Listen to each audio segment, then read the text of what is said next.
ये एक प्राणायाम है। यहाँ जो सिखाया जाता है प्राणाकर्षण प्राणायाम, लंबी गहरी सांसें लें, थोड़ी देर रोकें और फिर छोड़ें।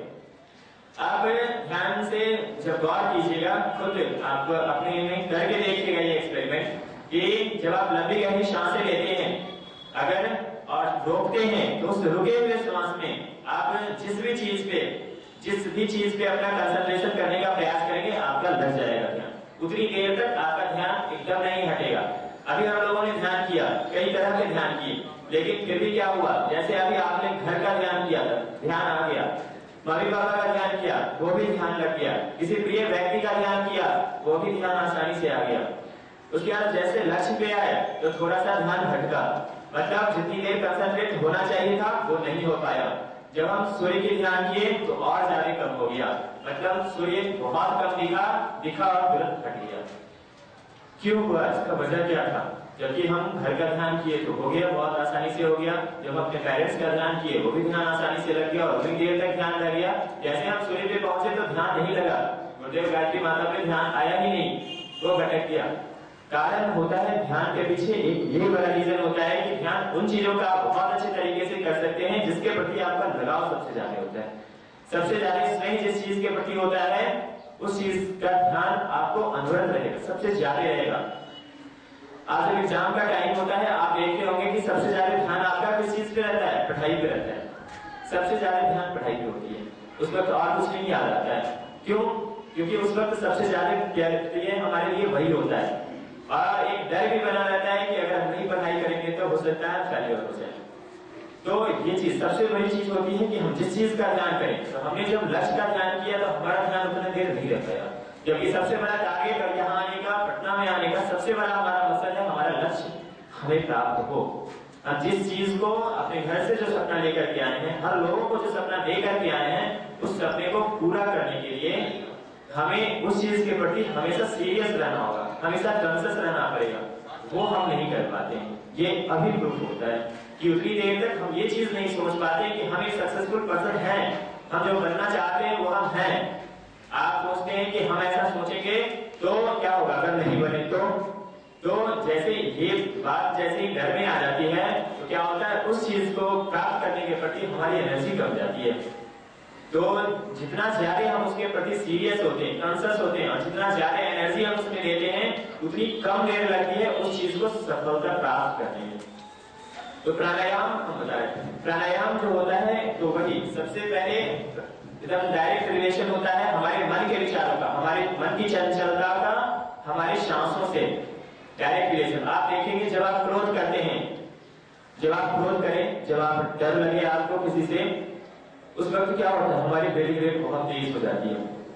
और उस वक्त अपने मन को पढ़ करके देखिएगा तो मन का वाइब्रेशन भी बहुत तेज होता है, मतलब सीधा सीधा संपर्क होता है। जितनी तेज आपकी ब्रीथिंग रेट होगी उतनी तेज मन की गति होगी, उतनी तेज मन की चंचलता होगी। तो इसलिए प्राणायाम ही एक माध्यम होता है जिससे हम मन की चंचलता को शांत कर सकते हैं बहुत आसानी से। और ब्रीथिंग मेडिटेशन जो होता है वो बहुत पावरफुल मेडिटेशन होता है अपनी मन की चंचलता को शांत करने के लिए। इसलिए ध्यान करने से पहले प्राणायाम की क्रिया जरूर की जाती है। और जो भी व्यक्ति ध्यानी होता है या जो व्यक्ति ध्यान करने में जिसका मन लगने लगेगा उस व्यक्ति का श्वसन गति जो होती है वो स्लो हो जाती है। वैसे नॉर्मल मनुष्य की जो होती है 14 से 16 बार पर मिनट होती है, लेकिन जो व्यक्ति ध्यान करता है उसकी ब्रीथिंग रेट डीप होती है और स्लो हो जाती है, 10 से 12 तक चली जाती है। तो ये होता है। और प्राणायाम के कारण, प्राणायाम के बाद आता है प्रत्याहार। प्रत्याहार का मतलब होता है कि अपने मन को किसी एक विचारों में बांध दीजिए।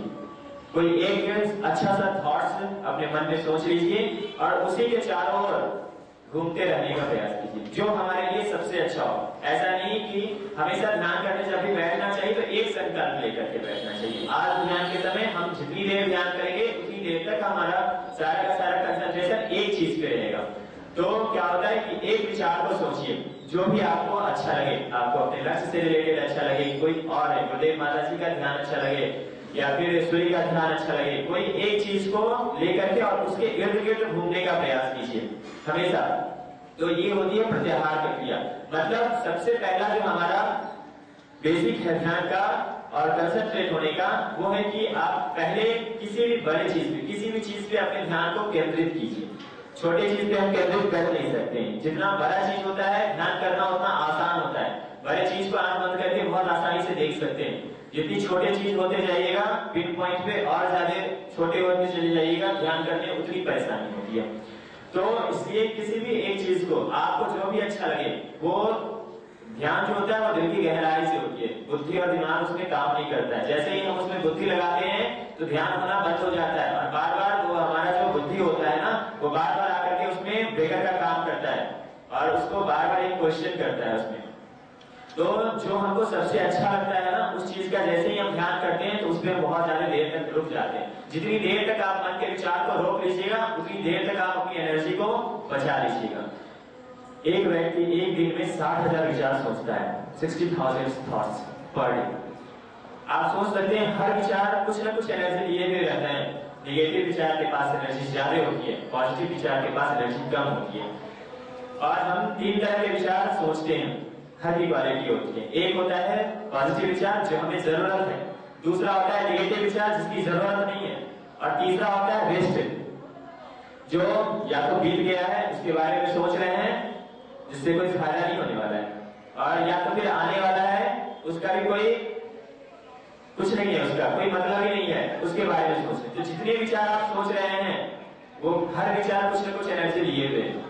तो आपके पास अगर हटा करके देखिएगा तो पॉजिटिव विचार जो होते हैं, जो आपको जरूरत के लायक होते हैं, वो बहुत कम बचते हैं, बहुत कम बचते हैं। बाकी जो एनर्जी होती है वो सारी की सारी चली जाती है या तो वेस्ट विचार में हमारे या फिर निगेटिव थॉट्स में, और निगेटिव थॉट्स ज्यादा एनर्जी खींच लेता है। तो हम अपनी ध्यान से अगर 100% एनर्जी एक्वायर करते हैं तो उसमें 60 से 80% एनर्जी उधर चली जाती है, बच जाता है हमें अपने लक्ष्य के लिए मात्र 20% एनर्जी, 30% एनर्जी, 40% एनर्जी। कहां से हम सफलता प्राप्त करेंगे, कैसे सफलता प्राप्त करेंगे? तो सबसे बड़ा सबसे पहला काम होता है कि हम उन विचारों को गौर करें, कंसंट्रेट करें, और वही हम खुद पहचान सकते हैं कि किस तरह के विचार हमारे लिए जरूरत है, कौन से नहीं है। बस 1 सप्ताह की प्रैक्टिस होती है इसमें, मात्र 1 सप्ताह अपने मन पे आप कंसंट्रेट अगर होते हैं, आप सिर्फ गौर करते हैं कि अभी हम क्या सोच रहे हैं। हर घंटे मात्र आप सीरियस होते हैं अपने ऊपर, मात्र 1 सप्ताह के अंदर आप अपने आप ये तरीका आ जाता है आपको छांटने का, और वो विचार जो होते हैं जो आपको जरूरत वाले नहीं है वो उसका रेशियो बहुत घट जाता है, बहुत घट जाता है। फिर आपके पास एनर्जी बहुत बच जाती है।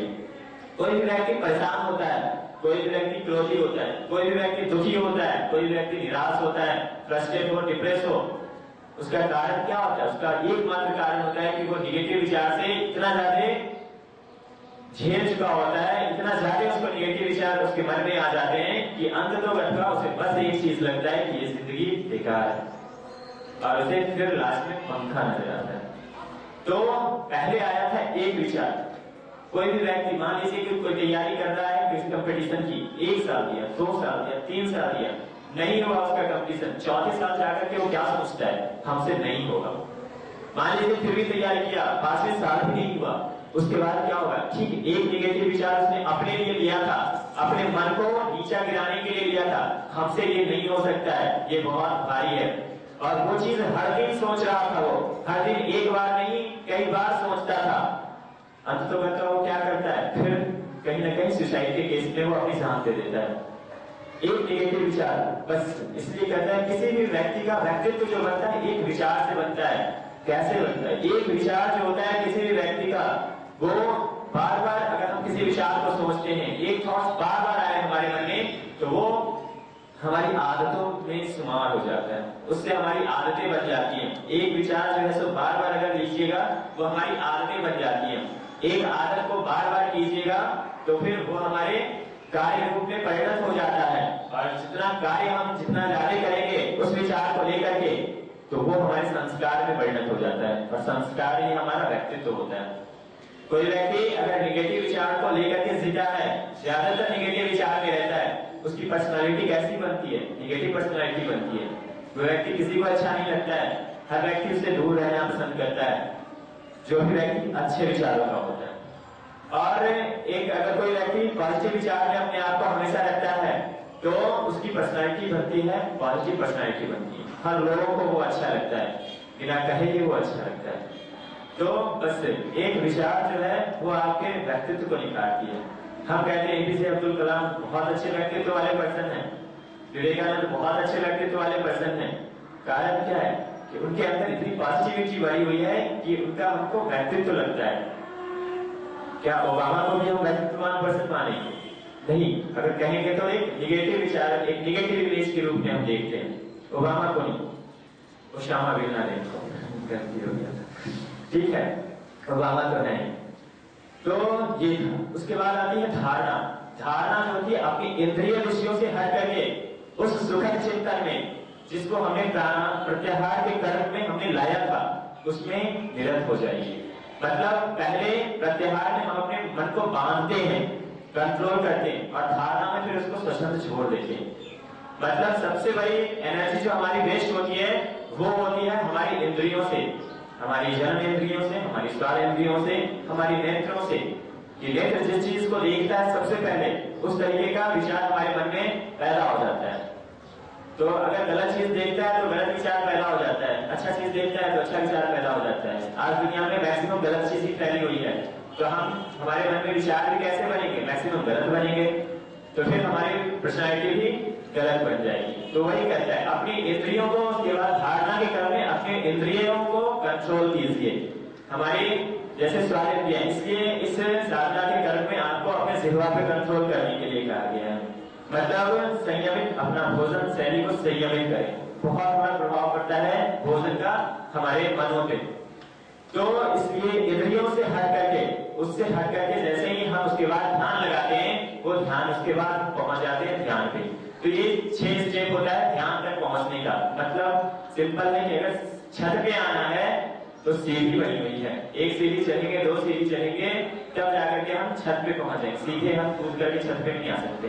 ध्यान अगर करना है तो हमें उसके पहले की जितनी भी सीढ़ियां हैं वो हमें करनी पड़ेगी, तब जाकर के हमसे ध्यान होगा। सीधे हम बैठ जाएंगे और कहेंगे कि मन एकाग्र हो जाए, कंसंट्रेट हो जाए, ध्यान लग जाए, नहीं लगेगा ध्यान। तो उसके पहले, और ये चीज ऐसे बताया गया है तो बहुत लंबा लग रहा है, ये कुछ भी नहीं है, बस अपने मन को कंसंट्रेट करना है। एक बहुत अच्छा सा उसको सोच लेकर के एक आसन लेना है, थोड़ी ब्रीदिंग मेडिटेशन कर लेनी है।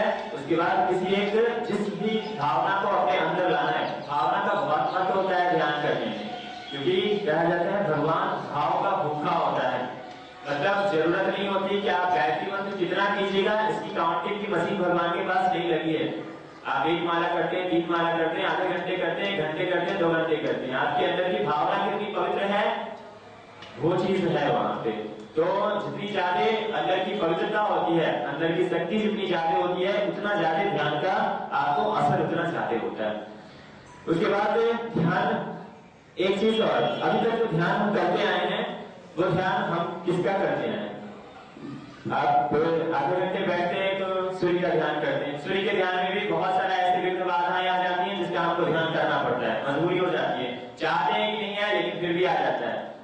तो अभी तक हम जो ध्यान करते आए हैं वो ध्यान कीजिए बाहर वाली चीजों का।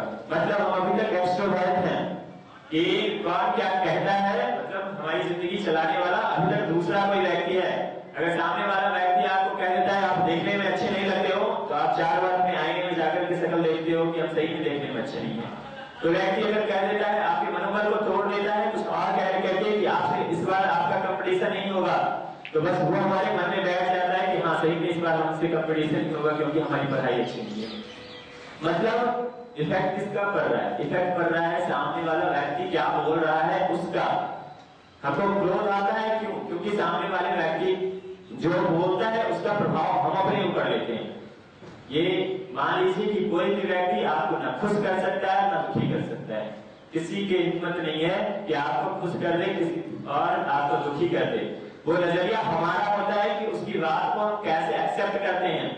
अगर वो व्यक्ति गलत ही बोल रहा है थोड़ी देर के लिए हम माने, तो उसकी बात हम गलत रूप में एक्सेप्ट करते हैं, इसलिए हमें क्रोध आता है और इसलिए हमें उस व्यक्ति से दुख होता है।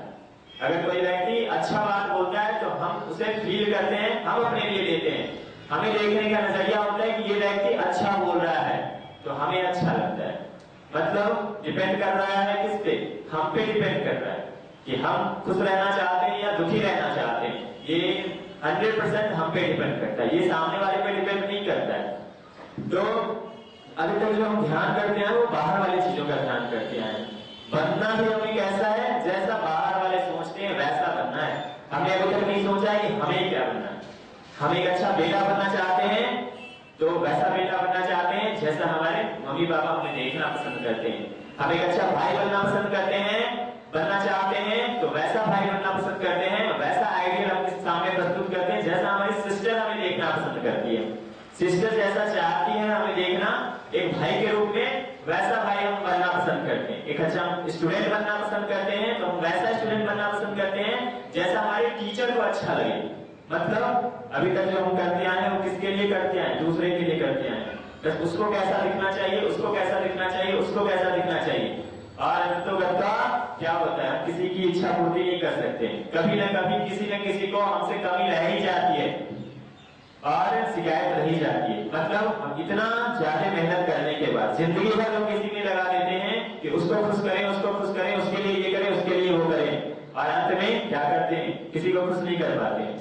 तो सबसे पहले अब जो करेंगे हम ध्यान अपने ऊपर दें, थोड़ी देर के लिए समय निकालें अपने ऊपर ध्यान देने का। अगर हम एक अच्छे संस्कारवान पर्सन बनते हैं, एक व्यक्तित्ववान पर्सन बनते हैं तो हम एक अच्छे भाई भी होते हैं, हम एक अच्छे बेटा भी होते हैं, हम एक अच्छे स्टूडेंट भी होते हैं, हम सब चीज होते हैं। तब जब जाकर के हमारी पर्सनालिटी एक रियल पर्सनालिटी होगी, हमारा व्यक्तित्व एक हमारा सच्चा व्यक्तित्व बनेगा। तो